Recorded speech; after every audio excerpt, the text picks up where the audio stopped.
Hi, welcome to this edition of Mental Health Awareness Week. So today I'm absolutely delighted to be here with Alison Laurie, one of our Crown vet who deals with dogs every day of the week. So has 35 years experience, she told me today, which is amazing. So we're delighted to have her. Alison, I know that you have seen lots of dogs down through the years, and today we really want to talk about pets and how they really contribute to our lives as people and our mental health. Yeah. So, very much so. Can you tell us a little bit about what you see and even a little bit about yourself?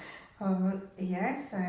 Every day I work, I see all variety of dogs, and not only help them, but I can see what bond they have with their owners. The Senior Consultant at Crown Vets, and 35 years in practice next month. So only 35 years.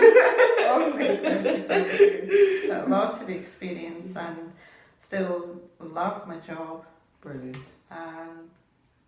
As the years go on, there's lots of advancements, but the core, that bond between pet and owner is key, and that is just so important. That's where it should start and finish, isn't it, really? Right. They come into our lives as a dependent pet, and we take them through that journey, but they also give us an awful lot back. Yeah. And not just ourselves. So we're aware of the service that the likes of police dogs and detection dogs provide for our society, and the service that the guide dogs provide for the blind, partially sighted, and hearing dogs for the deaf. But the vulnerable in our society also can have an awful lot of support. Because they really do support not only helping people to live their day-to-day lives with all the hard, because each activity is quite hard, and they really help with that, don't they? But actually just even helping with the vulnerable in society, and everybody really, it helps, doesn't it? Yeah. But we've had the tradition, back down through the years, the dogs have become quite domesticated. They've been part of a man and woman's life for quite a while, haven't they? From the start, they've been here surrounding campfires, and then obviously guarding, and That's then right. more as a pet, and then developing into assistance. When I think we realised over the years how much intelligence they have. It's huge, isn't it? And they know exactly what's going on. Yes, they definitely My one do. runs the place. Well, they have the same vocabulary as a 2 to 3 year old child. Right. Some even more. Some We need to breeds are remember cleverer and so that vast vocabulary, they certainly know the word vet. Yeah. Sometimes they know the word physio too. Yeah.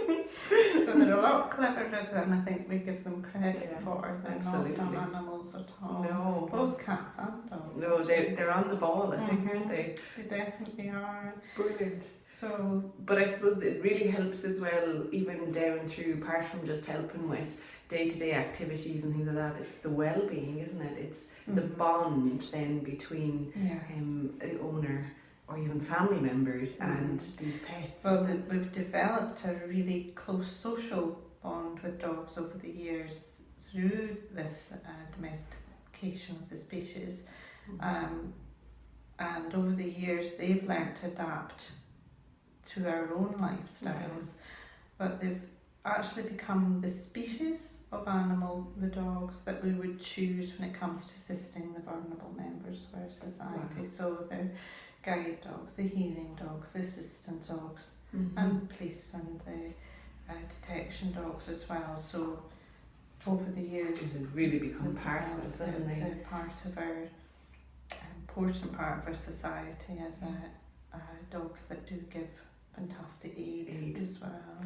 And two of our charities that we're going to be raising money for is Physiotherapy and Veterans with Dogs. So two really important charities among lots of different charities that work with animals and to help people. But and this is one of the reasons why we're chatting today, we're comparing notes and different things of how important these animals are in our lives. Now, some of the things, it was actually funny, I was saying to you before we started today, I met somebody yesterday who told me she had a cat and how the cat Murphy had a really big impact when it came to her exam time, because she could stroke him. And endorphins you get from that loving feeling, and because they give us that unconditional love. Yeah, that's it, isn't it? There's no hidden agenda. They're always there. Generally, they're nice to us too. But they help us in that way, often increasing confidence, especially it's quite marked, variable. isn't Not it? only do they assist with the physical getting around of people, but a lot of people perhaps with stress or other disabilities, they offer that unconditional love, and they can build confidence that way. And the loyalty gives that person almost like a lift and an improved quality of life, and an independence, and almost like a protection they have. And helps them deal with a lot of situations, like the girl through her exams, that they would probably find scary if they didn't have that connection. And I think they're so consistent with that as well, aren't they? There's no, as you said, there's no agenda, it doesn't change, nothing like that. They're amazing, really, they're aren't they? always there to talk to as well. You can sit and talk to your dog all night long and he won't get fed up. Although mine does give me a look every day. So they do give us an awful lot back. They do, don't they? And there's been research done to see what they give us back that way, and they do give us a positive impact on our psychological and physical well-being, and that's been proven in research. And it does automatically reduce stress levels. So stroking is one of those things, isn't it? Yeah, those that link between touch and what you feel with them, isn't it? Naturally getting that lift and relaxing feeling when you're stroking an animal, cat or dog. So it has been proven not only to reduce stress but lower blood pressure and your heart rate. Always good. A natural calming effect from a simple, gentle action. So they give an emotional support, and that's how they often help the vulnerable as well. Yeah, that's the thing, isn't it? So having pets there really as therapy covers quite a wide range between pets where they actually help us do things, but also down to getting through day-to-day things as well, isn't it? Just giving us that little bit of a lift, and going home at night. After great, a busy isn't day. it? Yeah, they're the ones you want to see.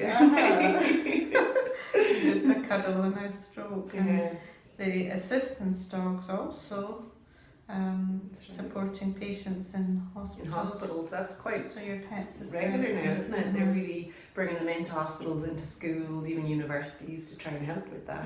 What a great idea, isn't it? Because they do definitely give a lift to all in the ward, not just the person they're visiting. No, that's the thing, isn't it? They can lift everyone's spirits, even the nurses that maybe had a bad day.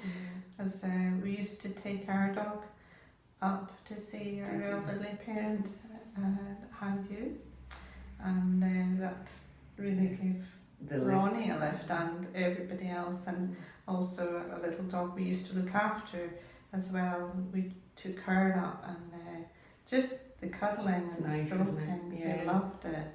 I know it did have that effect for some period of time after the nurses did say. Because it does last, doesn't it? Quite a bit longer. They have a lasting effect. That little lift to their day and changed the day for them, so it wasn't so monotonous. Fantastic, so isn't it? That's a huge plus that they give us too. And there's different breeds as well, aren't they? So we see quite a lot of breeds in our dog, and different types of dogs, where ones are better suited to different jobs, aren't they? Generally, they're the ones with an even temperament, such as your labs and your retrievers and your spaniels. They're the ones they choose for your assistance dogs, for guide dogs and hearing dogs. Guide dogs used to be consistently the glad That's right. and a variety. They're of complete different variety, breeds. aren't they? Yeah. The Labradoodles they use now too, but a nice gentle temperament. Also, they're sociable, they're more receptive to training, and they have a good, reliable, even disposition, and also love being handled. That's key, isn't it? And you mentioned there about the training. There's a huge amount of training that goes into this, isn't there? Which is right why from the get-go. They do need that resource. Definitely, and the support there. That's right. So it takes years of training to prepare, not from puppyhood and tiny little puppies. They have usually that initial year with the trainer going on to becoming a guide dog or hearing dog, and socialisation right from the time of birth right up through that time of training, and the basic obedience training, then on to their specific training. We have quite extensive. Some that actually come in with their their owners that need them, and it's amazing what they can do. It's huge, isn't it? But the aim has been there from the start, isn't it? The training program, the regime of what they're doing. It's quite extensive, and isn't for the hearing dogs as well, they've got vast training, but they'll let the owner know when the doorbell rings, when the phone rings, with different touches. Amazing, it isn't is. Not just a bark clip. It's more of 2 touches because they won't hear the doorbell. When the microwave pings. I could do with that maybe when the oven's ready to go. I think my husband would be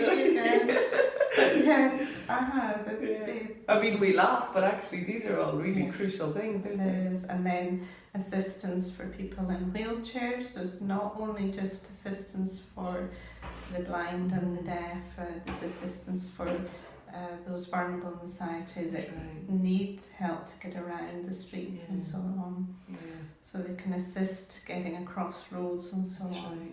But a lot of training required for these particular assistance dogs, and they're matched carefully with the appropriate person. That's the challenge, isn't it? To get a good match, to make sure that that's the right dog for them, because then it's for the lifetime of that pet.